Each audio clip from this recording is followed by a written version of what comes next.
അപ്പോൾ ഞങ്ങൾ പൊറോട്ടയും ചിക്കൻ കറിക്കും ശേഷം അടുത്ത പാചകമായിട്ട് ഞങ്ങൾ വീണ്ടും വന്നതാണ്. അപ്പോൾ ഇന്നൊരു വേറെ സ്പെഷ്യലും കൂടെ ഉണ്ട്. സ്പെഷ്യൽ എന്ന് പറഞ്ഞാൽ ഞങ്ങളൊരു അനീജ് സാറുണ്ട്, അവരെ അമ്മ ചേച്ചി മക്കളൊക്കെ വന്നിട്ടുണ്ട്. അവരെ വിളിച്ചിട്ട് എന്നോ ഞങ്ങളൊരു ഫുഡ് കൊടുക്കണം എന്നൊക്കെ ഉണ്ടായിരുന്നു. അപ്പോൾ ഇവള് എന്തൊക്കെ ഉണ്ടാക്കുന്നതെന്ന് ഇവള് തന്നെ പറയും. ഇന്ന് എന്തൊക്കെയാ സ്പെഷ്യല്? ചോറുണ്ട്, പരിപ്പുണ്ട്, പപ്പടുണ്ട്, അച്ചാറുണ്ട്, പിന്നെ ബീട്രൂട്ട് പച്ചരിയാണോ കിച്ചടിയാണോ എനിക്കറിയില്ല. എൻ്റെ അമ്മ പറഞ്ഞിരുന്ന സാധനമാണ് അതുണ്ട്. പിന്നെ ചിക്കൻ കറി ഉണ്ട്, ചിക്കൻ പൊരിച്ചുണ്ട്, പിന്നെ പച്ചാണെങ്കിൽ പായസം ഉണ്ടാക്കും. ഇതിപ്പോ എന്താ ഉണ്ടാക്കുന്നത്? ഇതിപ്പോ പരിപ്പ് ചെറുപയറ് കറി, നിങ്ങളുടെ നാട്ടിൽ കറി. അപ്പൊ ഇവള് കൊല്ലംകാരി ആയതുകൊണ്ട് ഫുള്ള് കൊല്ലം സ്പെഷ്യലാണ്. അപ്പോൾ കൊല്ലത്തെ പരിപ്പ് കറി ആയിക്കൊണ്ട് വെക്കുകയാണ്. ഇനിയിപ്പോൾ ചിക്കനൊക്കെ ചിക്കൻ ഞാൻ തന്നെ റെഡിയാക്കാൻ മീൻസ് കഴുകി വൃത്തിയാക്കി കൊടുക്കും. ബാക്കി പിന്നെ എല്ലാവരും ചില്ലറ സഹായങ്ങൾ. അപ്പം ഇന്ന് ഞങ്ങളെ ഒരു പാചകമാണ്. അപ്പോൾ ഗസ്റ്റിന് വേണ്ടിയുള്ള ഞങ്ങളെ തയ്യാറെടുപ്പാണ്. ബാക്കി കഴിച്ചിട്ട് നമുക്ക് അവരോട് തന്നെ അഭിപ്രായം ചോദിക്കാം എങ്ങനെ ഉണ്ടെന്ന്.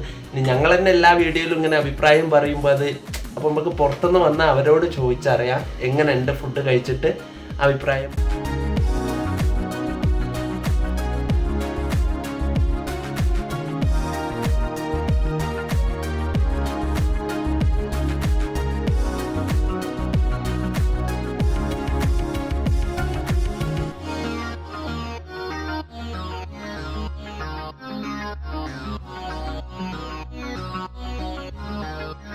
അപ്പോൾ നമുക്ക് കേബേജ് ഉപ്പേരിക്ക് വേണ്ടിയിട്ട് കേബേജ് അരിയാം.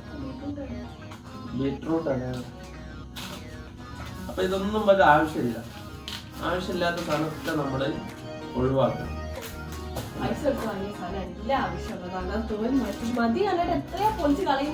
നമുക്ക് നല്ല വെള്ള കളറ് കിട്ടുന്നവരെ അതൊക്കെ കഴുകിയിട്ട് ഇങ്ങനെയൊന്നല്ല, അവൾ എന്തൊക്കെയോ കാണിക്കുകയാണ്. ഇതൊന്നും കണ്ട് കുട്ടികളെ അനുകരിക്കരുത്.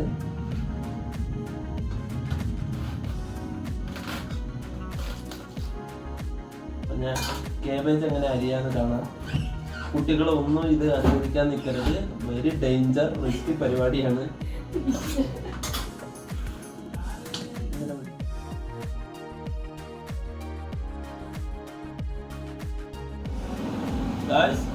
കേബേജ് ഉപ്പേരി ആയിട്ടുണ്ട്. മീൻസ് അരിഞ്ഞു വെച്ചിട്ടുണ്ട്. ഉപ്പേരി ആയി അല്ലാതെ നല്ല വൃത്തിയിൽ അരിഞ്ഞു വെച്ചിട്ടുണ്ട്. ഇവളെ അരിഞ്ഞാൽ പോലും ഇങ്ങനെ കിട്ടും. കണ്ടില്ലേ?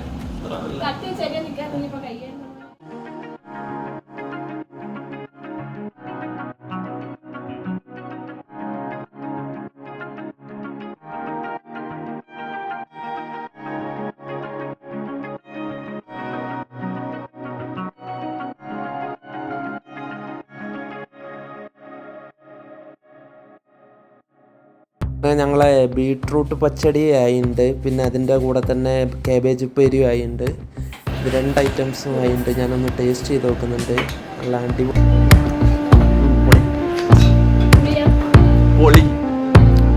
ഇനി ചിക്കനാണ്. ചിക്കനിലേക്കുള്ള മസാലയൊക്കെ റെഡിയാക്കി കൊണ്ട് വെക്കുകയാണ്. അടുത്ത നല്ല അടിപൊളി ചിക്കൻ കറി ഉണ്ടാക്കുകയാണ്.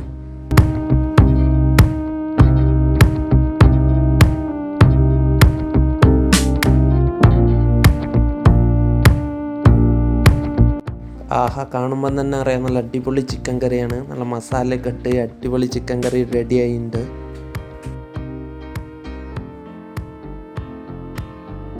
അടുത്ത നമ്മുടെ സേമിയ പായസം അടുപ്പത്ത് തിളച്ചുകൊണ്ട് നിൽക്കുന്നുണ്ട്. അത് റെഡി ആയതിൻ്റെ അപ്പുറത്ത് തന്നെ അവിടെ പപ്പടം ചുട്ടെടുക്കുന്നുണ്ട്.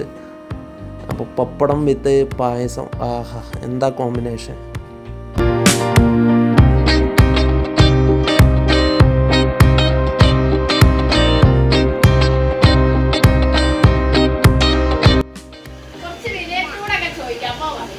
എന്താ പേര് മോളെ?